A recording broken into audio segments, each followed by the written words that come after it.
Assalamualaikum warahmatullahi wabarakatuh. Perkenalkan nama saya Satria Agriski Prasetyo. Saya dari Departemen Teknik Geofisika dengan NRP 5017251041. Baik, pada video kali ini saya akan menjelaskan terkait dengan buku Geologi Fisik chapter 3, yaitu The Sea Floor atau bagian dasar laut. Di mana pada chapter sebelumnya juga kita sempat banyak sekali menyinggung terkait dengan sea floor ini. Yang pertama itu ada asal-usul dari laut. Jadi pada bab 2 kita tuh sempat membahas tentang eh, asal-usul laut ya, terutama tentang sejarah termal bumi.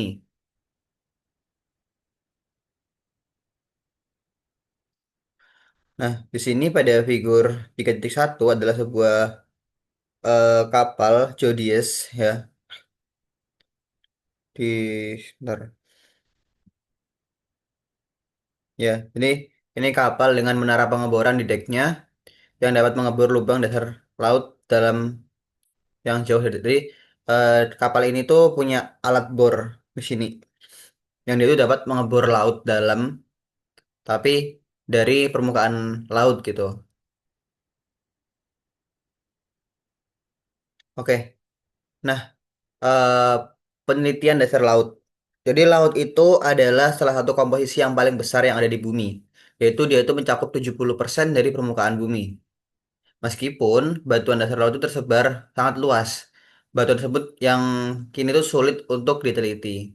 Dan geolog itu harus mengandalkan sampel batuan kecil yang diambil dari dasar laut dan dibawa ke permukaan. Atau mereka itu harus meneliti batuan secara tidak langsung menggunakan instrumen di atas kapal. Seperti kita akan bahas di ciri-ciri dasar laut ya. Nah, ini juga salah satu cara dari para geolog untuk mempelajari tentang dasar laut, yaitu menggunakan kapal selam penelitian kecil yang lebih tepat disebut sebagai submersible. Nah, di sini kapal selam ini dapat membawa para geolog itu eh, ke bagian dasar laut untuk mengamati, memotret, juga mengambil sampel batuan dan sedimennya. Submersible ini dioperasikan secara jarak jauh, jadi dia remote, robot remote itu. Dan sistem pengamatan dan pengambilan sampel laut dalam yang dirancang khusus memungkinkan oceanographer mengumpulkan foto dan sampel berkualitas tinggi dari dasar laut. Contoh fotonya seperti ini. Nah, ini foto yang dihasilkan oleh submersible ROPOS yang cukup jelas dan cukup HD ya di sini ya, bagus sekali hasilnya. Nah, alat untuk mempelajari dasar laut itu secara tidak langsung adalah sonar gelombang tunggal yang mengukur kedalaman air dan menggambar profil topografi bawah laut. Konsepnya seperti apa? Konsepnya seperti, bentar. Nah, ini adalah satu contoh pemanfaatan sonar ya. Jadi, suatu gelombang pulsa ini ditembakkan ke bawah dasar laut, lalu akan kembali dan ditangkap kembali oleh eh, kapal tersebut. Dari situ, melalui jarak waktunya itu dapat diketahui tingkat kedalaman dari laut tersebut. Dan juga topografi laut tersebut dapat diamati juga seperti itu. Seperti ini contohnya juga bisa menggunakan hidrophone yang menangkap sinyal itu dari sound asal suaranya. Dia menembakkan suara di sini gelombang, lalu akan ditangkap oleh hidrophone. Seperti itu. Hmm.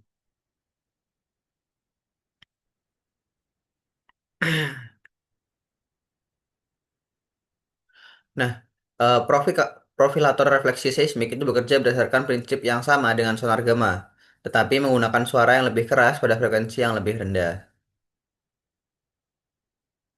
Selanjutnya kita akan membahas tentang ciri-ciri dari dasar laut. Jadi pada gambar 2.5, profil sederhana dari dasar laut menunjukkan bahwa benua itu memiliki dua jenis margin, yaitu ada tepi benua pasif dan juga tepi benua aktif. Tepi benua pasif itu seperti yang ditemukan di pantai timur Amerika Utara mencakup paparan benua, lereng benua, dan kenaikan benua. Dataran abisial biasanya membentuk eh, dasar laut yang sangat datar di luar kenaikan benua. Sementara tepi benua aktif itu dikaitkan dengan gempa bumi dan gunung berapi. Kita lihat gambar titik. Nah ini, mudahnya seperti ini. Kalau eh, passive continual margin itu seperti ini. Jadi dia landai ya, karena ada abyssal plain di sini. Abyssal plain itu area yang sangat landai ya. Ada continental shelf-nya yang dia itu kemiringannya kecil, lalu ada continental slope yang kemiringannya cukup curam, ada continental rise dan abyssal plain. Sementara aktif continental margin dia itu akan membentuk suatu oceanic trench di sini atau suatu palung ke dalam gitu.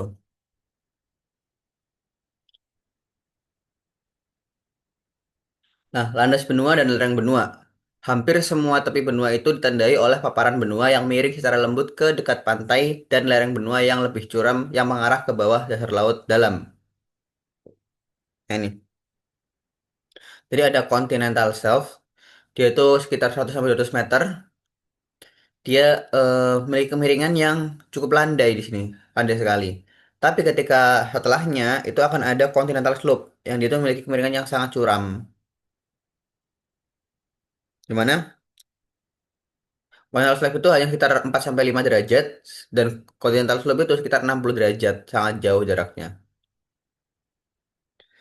Nah, ini contohnya ya.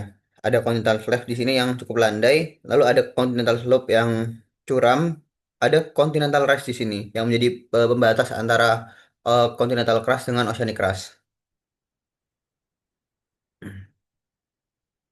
Nah, lereng benua adalah lereng yang relatif curam, yang membentuk dari kedalaman 100 hingga 200 meter di tepi paparan benua hingga ke kedalaman samudera.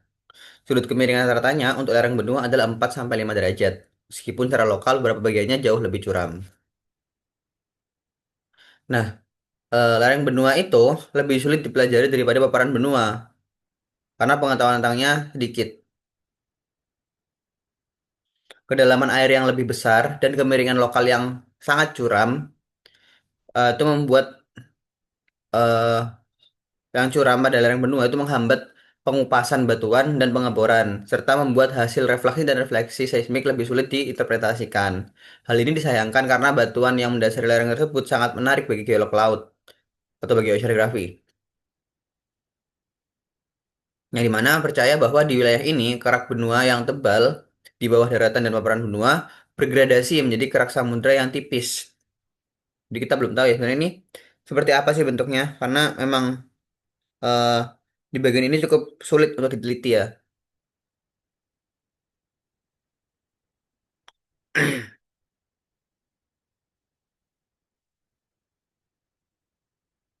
Selanjutnya ada lembah laut. Apa itu lembah laut? Jadi lembah laut itu suatu area yang berbentuk V, seperti ini, yang membentang melintasi landas benua dan turun ke lereng benua.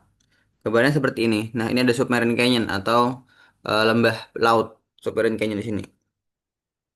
Nah, dia itu mengangkut sedimen-sedimen dari daratan. Dari continental shelf ini, sedimen diangkut melewati submarine canyon ini dan akan membentuk abyssal fan. Seperti ini. Dia melewati continental shelf juga ya.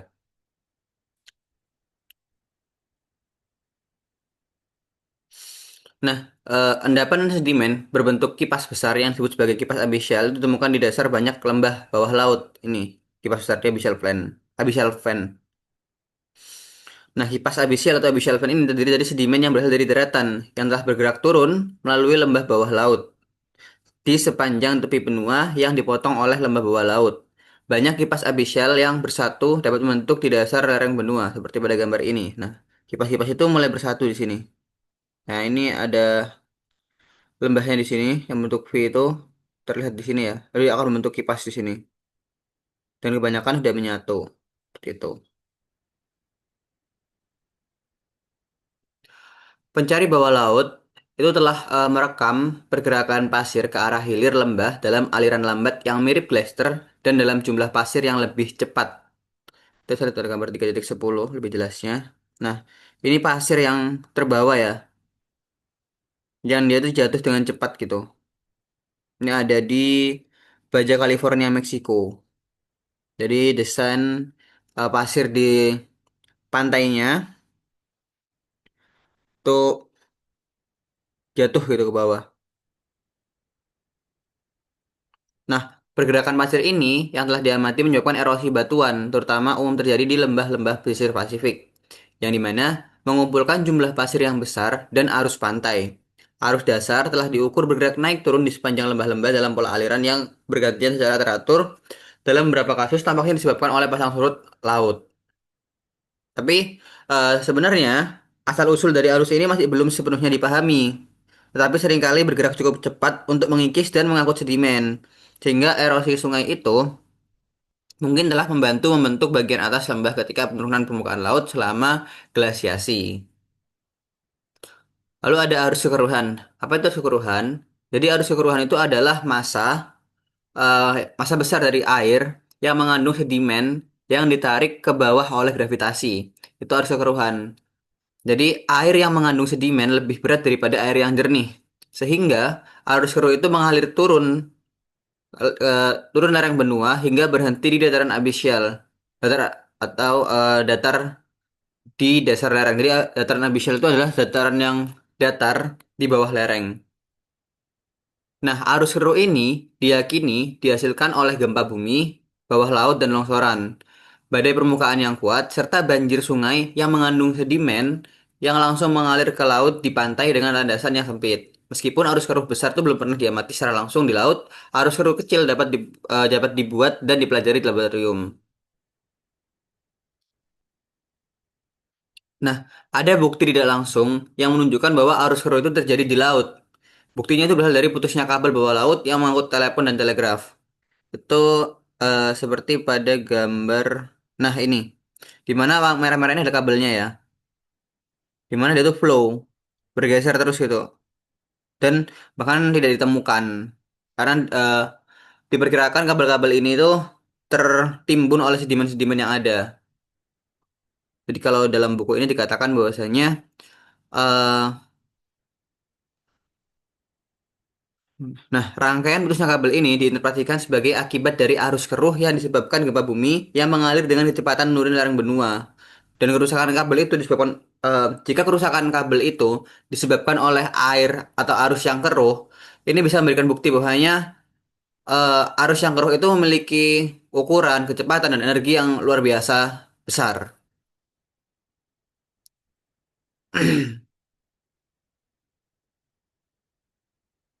Selanjutnya, kita akan membahas tentang margin benua, di mana margin benua itu dibedakan menjadi dua, ada margin benua pasif dan margin benua aktif.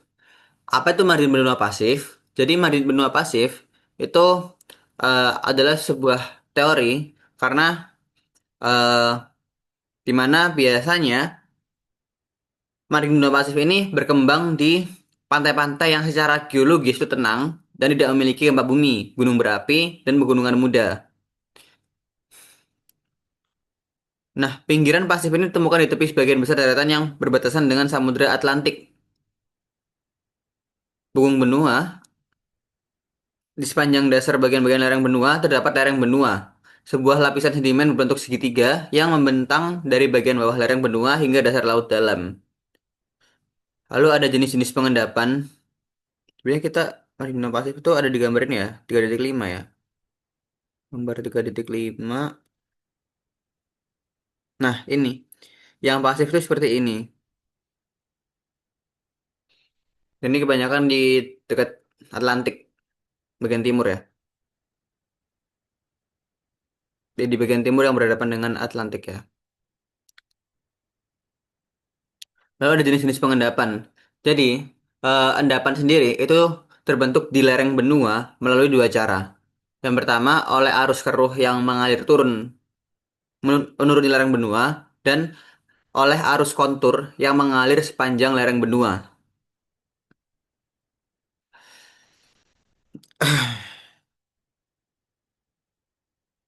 Hmm, Endapan di beberapa bagian lereng benua itu bagaimanapun bersifat seragam, berbutir halus, dan tidak menunjukkan lapisan bergradasi.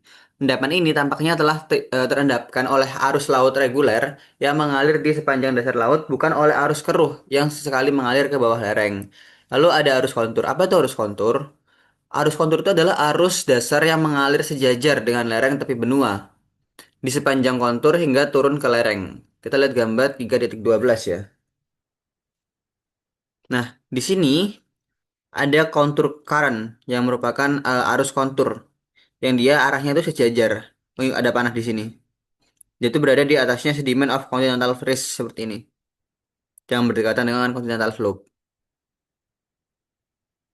Arus ini mengalir ke sepanjang tepi benua Amerika Utara di Samudra Atlantik dengan kecepatan yang relatif lambat, beberapa sentimeter per detik, dan arus ini membawa sejumlah kecil sedimen halus dari utara ke selatan.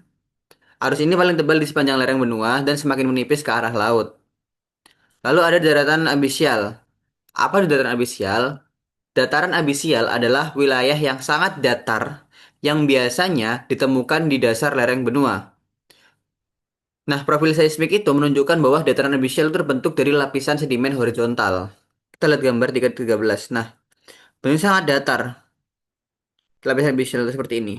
Yang kita lihat di gambar ini, warna gelap ini lantai lautnya yang membentuk dataran abisial, di mana dataran abisial itu terdiri atas lapisan-lapisan sedimen.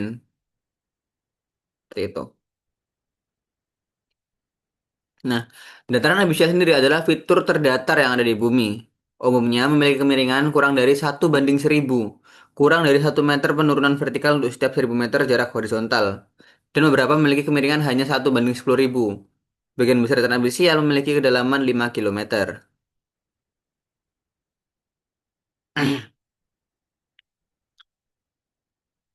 Lalu yang kedua ada margin benua aktif. Jadi, sebuah tepi benua aktif itu umumnya ditandai dengan gempa bumi dan pegunungan muda serta gunung api di daratan. Dan dia ini lebih berkaitan dengan suatu batas lempeng konvergen. Karena dia itu tidak memiliki landas benua yang curam seperti dataran abisial di margin benua pasif.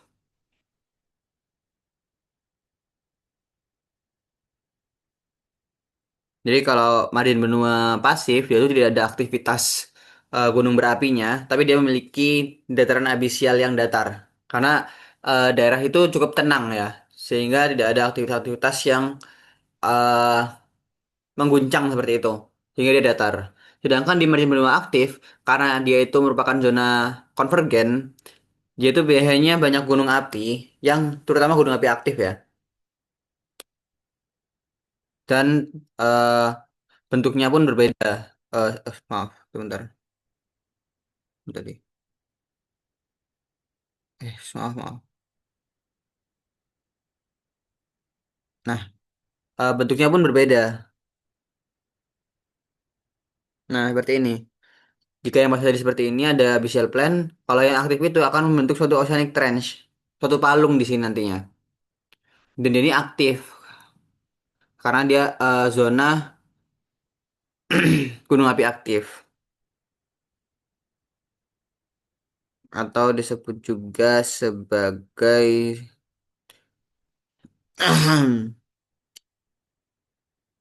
zona konvergen.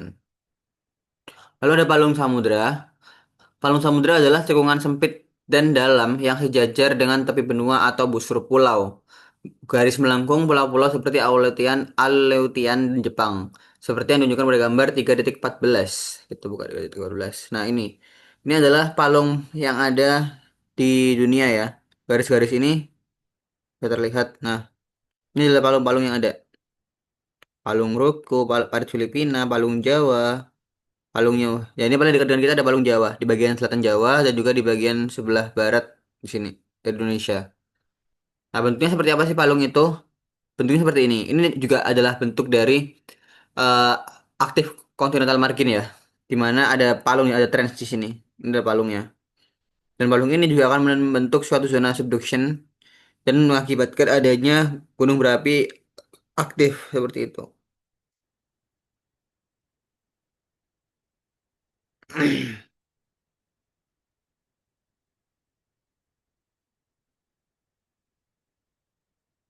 Nah, ya, selanjutnya ada Punggung Laut Tengah.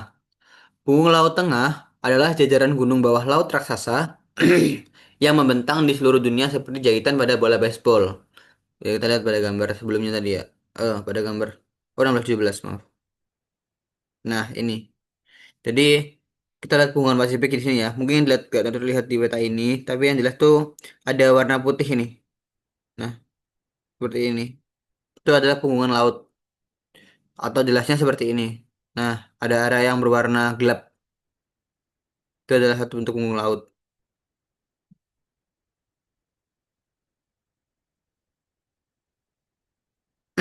Nah, punggung laut yang sebagian besar terbuat dari basalt memiliki panjang lebih dari 8.000 kilometer dan lebarnya 1.500 hingga 2.500 kilometer.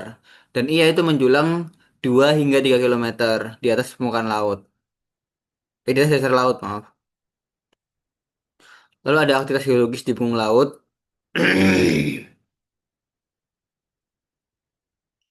eh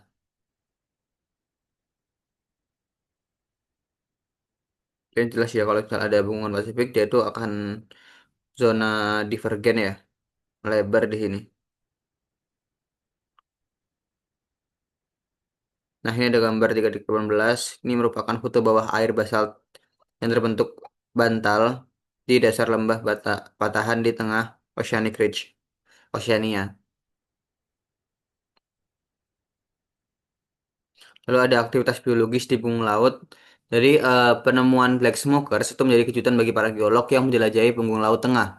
Namun kejadian yang lebih besar adalah adanya organisme eksotik yang hidup di dasar laut di sekitar mata air panas. Jadi karena dasar laut itu memiliki kegelapan total, terus memiliki tekanan yang tinggi, suhunya juga tinggi, bahkan mengandung zat yang beracun, para organisme yang ada di dasar laut itu, mereka akan beradaptasi dengan lingkungannya. Sehingga mereka memiliki suatu sistem yang unik untuk dapat hidup di lingkungan yang ekstrim tersebut. Sehingga dapat disebut sebagai organisme yang eksotis. Bagi contoh itu di gambar 3.19 ya. Nah ini, gambar seperti ini.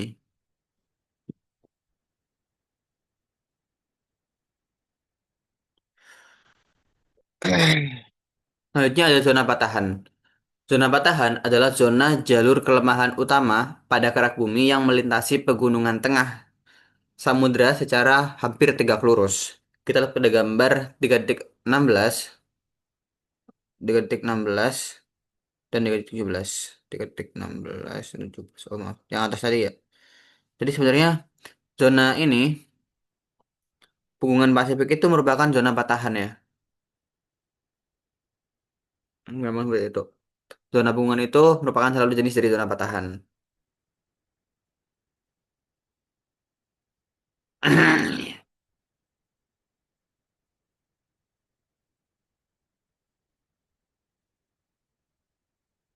Lalu lembah retakan pada punggungan tengah samudra itu bergeser di banyak tempat akibat adanya zona patahan. Tadi 20 ya. Nah, ini ada zona patahan.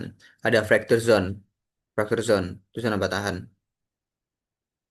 Di mana dia itu bergerak ya, melebar terus dari zona divergen. Dan dasar laut di satu sisi zona patahan seringkali berada pada ketinggian yang berbeda dibandingkan sisi lainnya, sehingga akan membentuk tebing yang curam. Gempa bumi dangkal terjadi zona patahan, tetapi hanya terbatas pada bagian-bagian zona tersebut yang berada di antara segmen-segmen lembah retakan.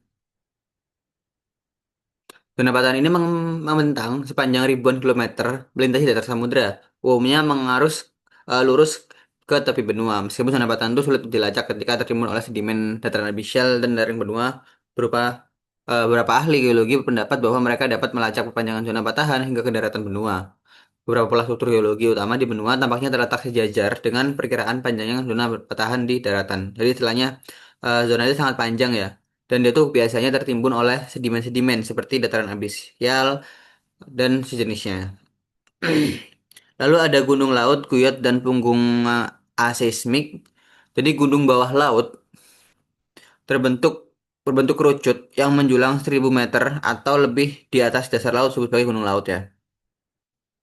Ini tadi gambar yang A itu adalah hidrotermal sirkulasi dari laut ya. Sirkulasi hidrotermal dari laut seperti ini. Dia menghasilkan suatu hot magma di reef value-nya.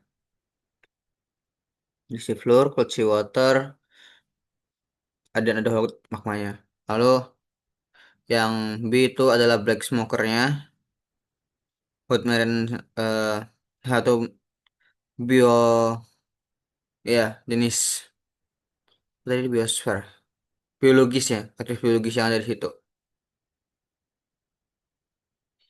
Juga ini yang situ giant worms atau cacing yang besar gitu.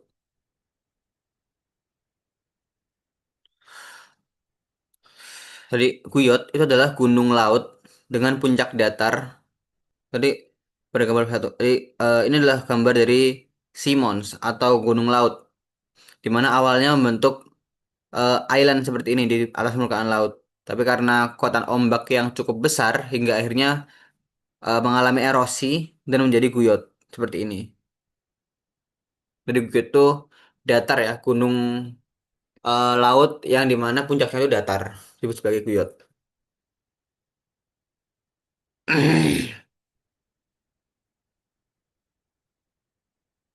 Hmm. Jadi kok bisa ada guyot sih? Jadi guyot itu ditemukan di gunung-gunung yang memang sudah tidak aktif ya.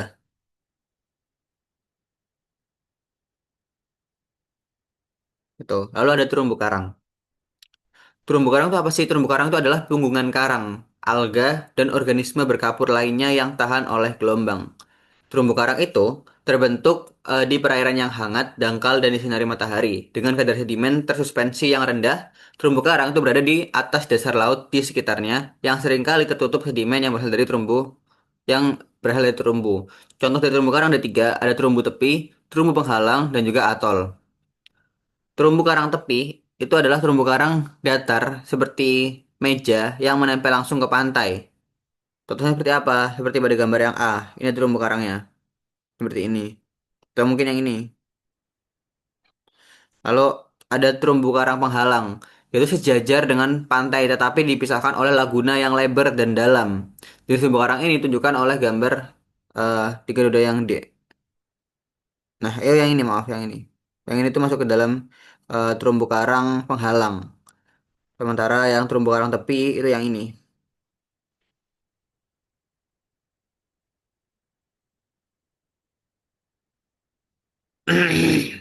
Lalu ada atol. Atol itu adalah terumbu karang melingkar yang mengelilingi laguna. Atol ini dikelilingi oleh air dalam. Pulau-pulau kecil berpasir berkapur dapat terbentuk oleh gelombang di beberapa tempat di sepanjang cincin terumbu. Nah, seperti apa? Nah, ini dia tuh melingkar seperti ini.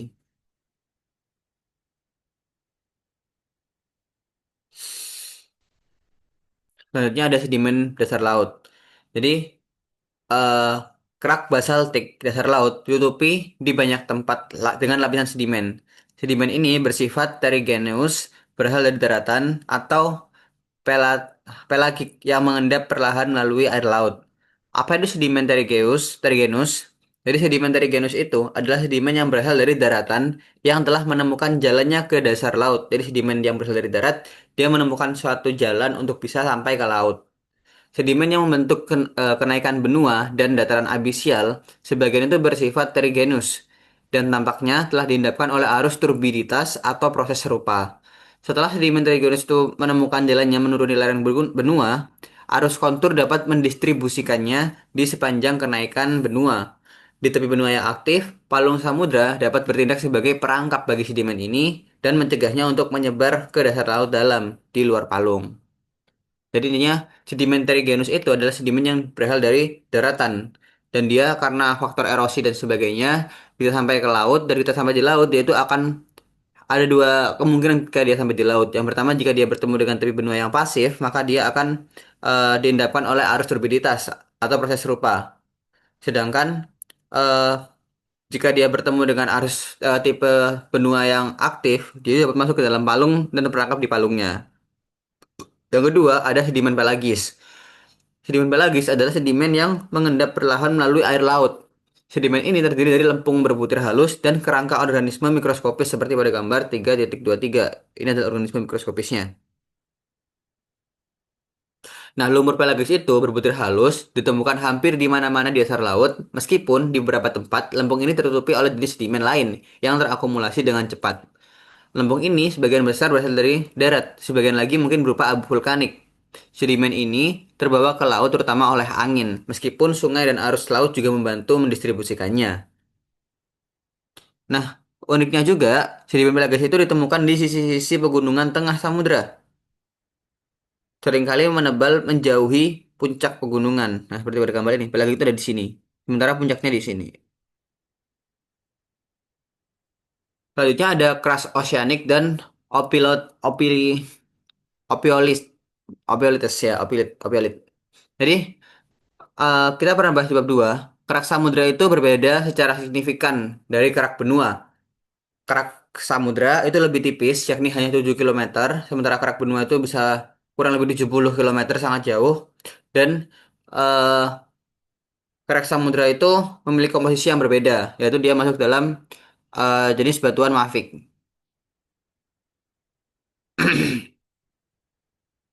Dan di sini kerak samudra itu terbagi menjadi tiga lapisan. Kalau kita lihat pada gambar ini ya, ada tiga lapisan. Ada lapisan sedimen, lalu di bawahnya ini, dan ada intrusi gabro. Pada lapisan satu itu eh, memiliki ketebalan dan karakteristik yang bervariasi, yang dimana dia terdiri atas sedimen laut. Di dataran abisial atau di lereng benua, lapisan satu ini dapat terdiri dari beberapa kilometer sedimen trigenik. Lalu di lapisan 2 itu tebalnya sekitar 1,5 kilometer. Lapisan ini telah dieksplorasi secara luas, dan lapisan ini terdiri dari basal bantal yang menutupi dek basal. Apa itu basal bantal? Basal bantal itu seperti ini gambarnya. Jadi dia itu massa yang bulat dan terbentuk saat lava panas itu meletus ke air dan mendingin gitu, dan ke air dingin maksudnya. Seperti ini. Dan yang ketiga di lapisan 3 itu terdiri atas tubuh gabro yang berbentuk sil seperti ini.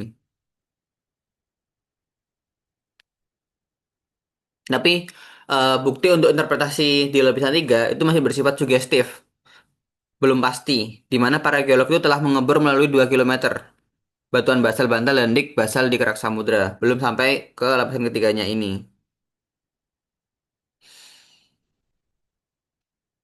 Lalu, pandangan para geolog tentang komposisi kerak samudra itu sangat dipengaruhi oleh studi tentang opiolit, ya, studi tentang opiolit, urutan batuan khas yang ditemukan di banyak pegunungan di daratan.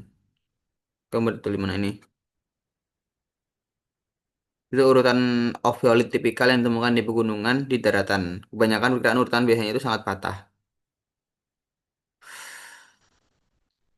Lapisan yang tipis dari opiolit terdiri dari batuan sedimen laut, seringkali termasuk cat berlapis tipis.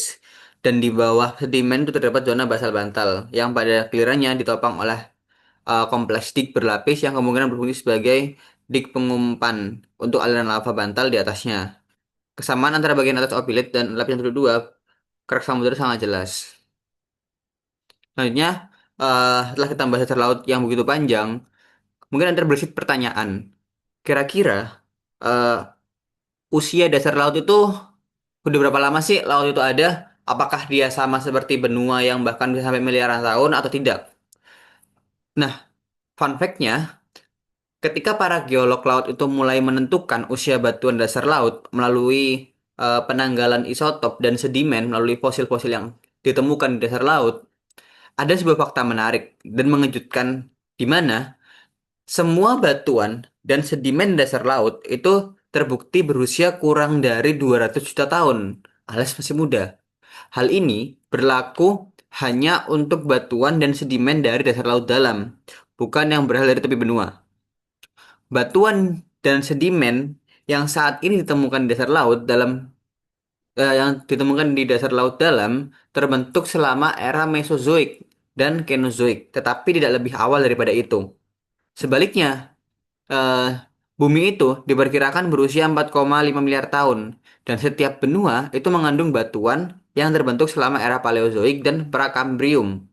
Beberapa batuan Prakambrium di benua berusia lebih dari 3 miliar tahun, sangat tua sekali. Dan beberapa di antaranya hampir 4 miliar tahun.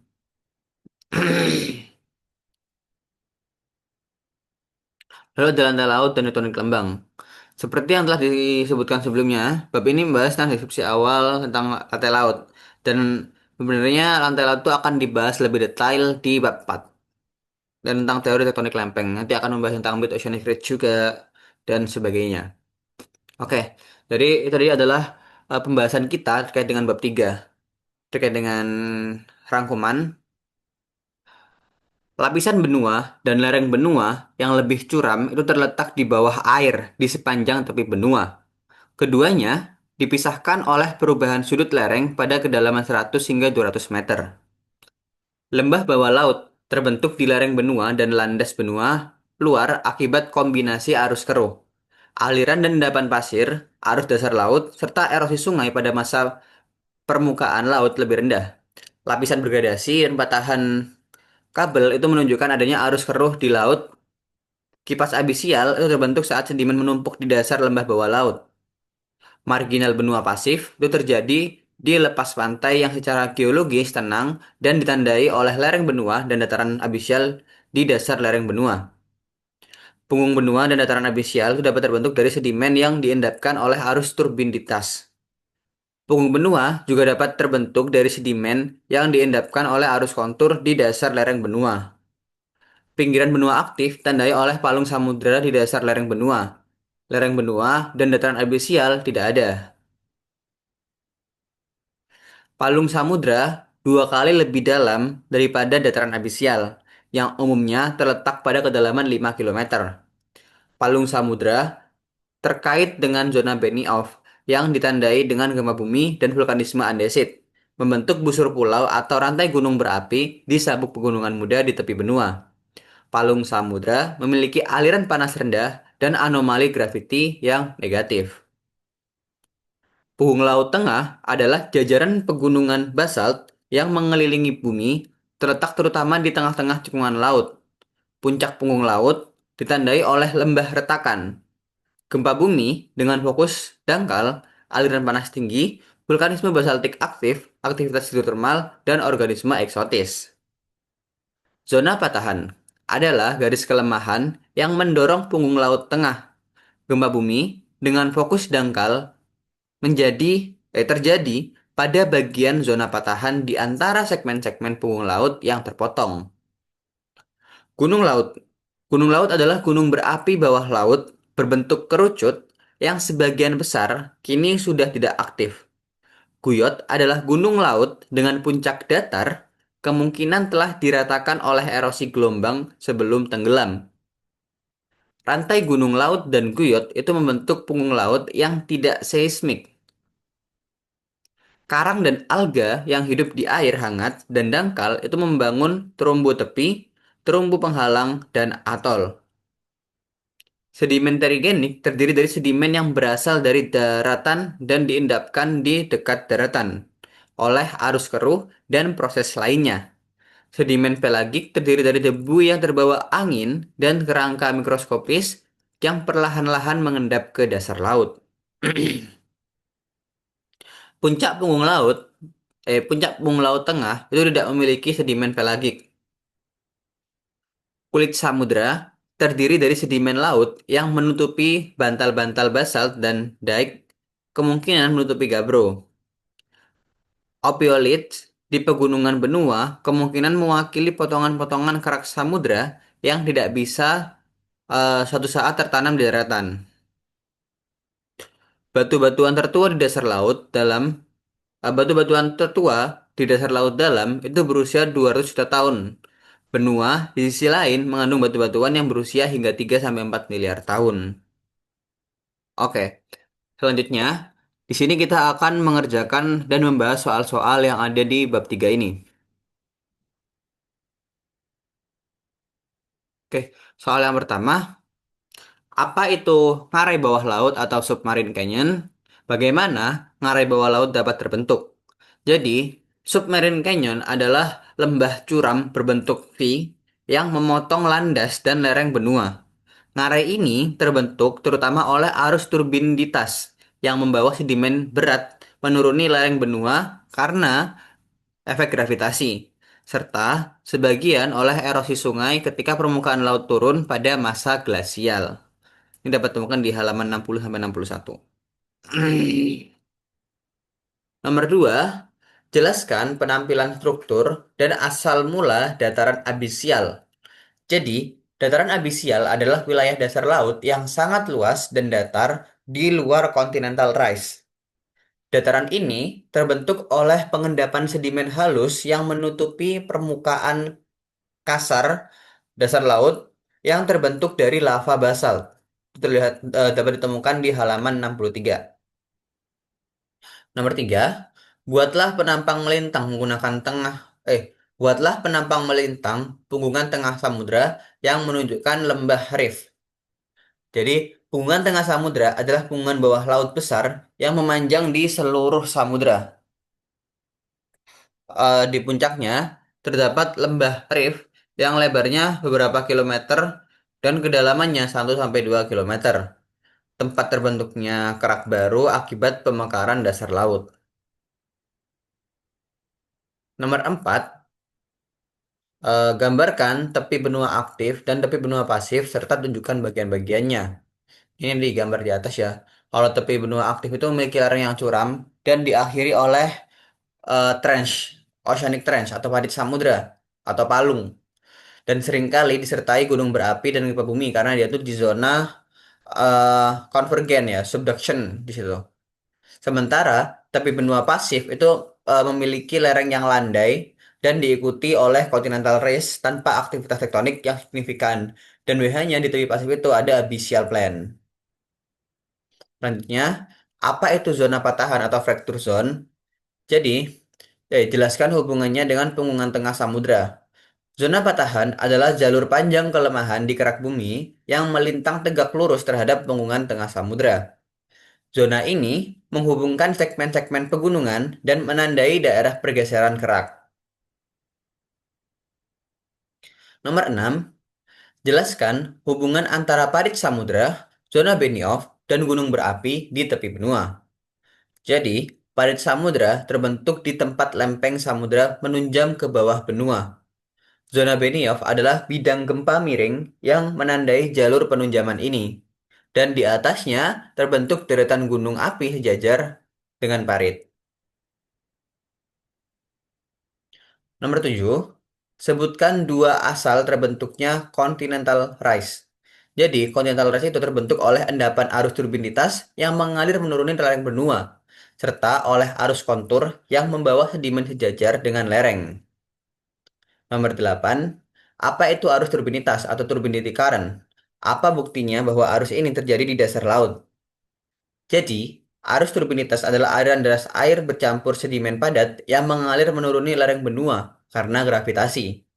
Bukti keberadaannya ditemukan dari lapisan sedimen bergradasi atau grid bedding dan terputusnya kabel bawah laut setelah gempa bumi.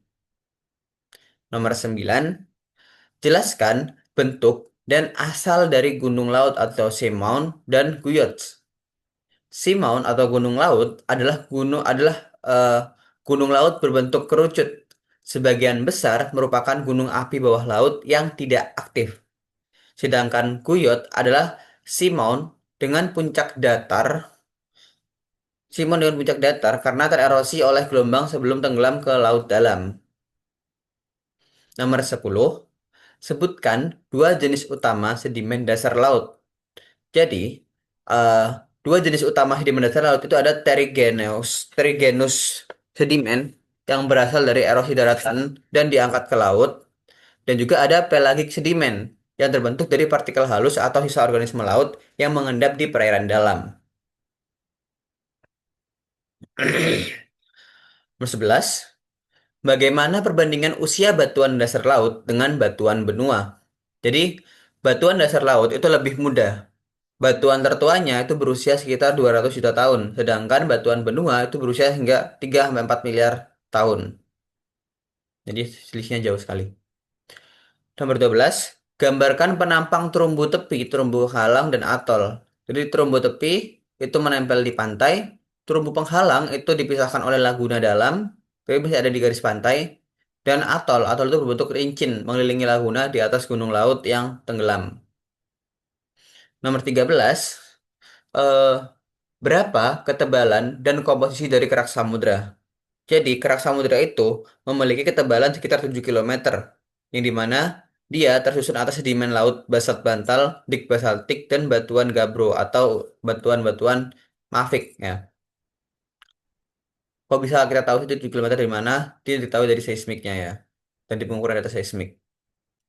Lalu nomor 14, sebagian besar air laut itu mungkin berasal dari, jawabannya adalah A, pelepasan gas dari interior bumi, atau degassing of Earth interior. Hmm.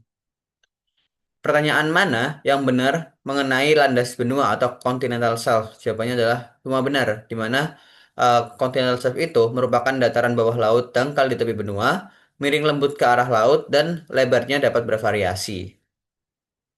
Berapa kemiringan rata dari continental slope? Kemiringan rata dari lereng benua atau continental slope itu adalah 4 sampai 5 derajat. Massa besar air bercampur sedimen yang mengalir menuruni lereng akibat gravitasi disebut sebagai arus turbiditas atau turbidity currents. Nomor 18. Apa itu parit samudra? Parit samudra itu adalah palung sempit yang dalam, sejajar dengan tepi benua atau busur pulau, dan seringkali mencapai kedalaman 8 sampai 10 km sehingga semuanya benar. 19.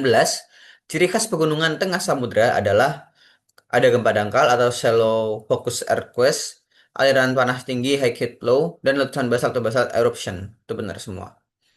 Nomor 20, terumbu yang sejajar pantai umum dipisahkan oleh laguna luas disebut sebagai terumbu penghalang atau barrier reef. Sedimen pelagik dapat tersusun atas, semuanya benar, bisa dari lempung halus atau fine granite clay, sisa organisme mikroskopis atau skeleton of microscopic organism, dan juga abu vulkanik atau volcanic ash. Nomor 22, bagian tepi benua yang menandai batas sebenarnya dari benua adalah lereng benua atau continental slope. Nomor 23, eh, urutan khas batuan basalt dan batuan sedimen laut yang merupakan potongan dasar laut disebut sebagai opiolit. Opiolit. Opiolit. Bacanya mungkin agak susah ya. Opiolit. Itu adalah urutan khas batuan basalt dan batuan sedimen laut yang merupakan potongan dasar laut. Selanjutnya, kita akan lanjut ke expanding knowledge. Pertanyaan yang pertama, berapa banyak kemungkinan asal mula lembah Rift pada pegunungan tengah samudra yang saya pikirkan ya? Jadi,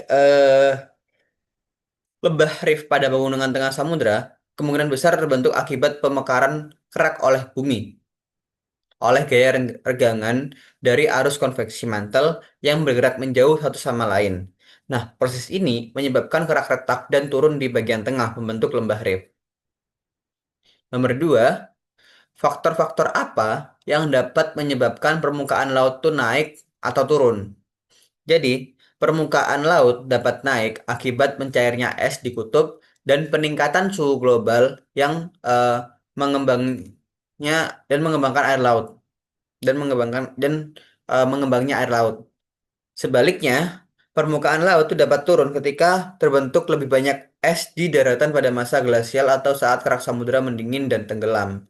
Jadi, permukaan air laut itu sangat dipengaruhi oleh glacier ya, terutama es di kutub ya.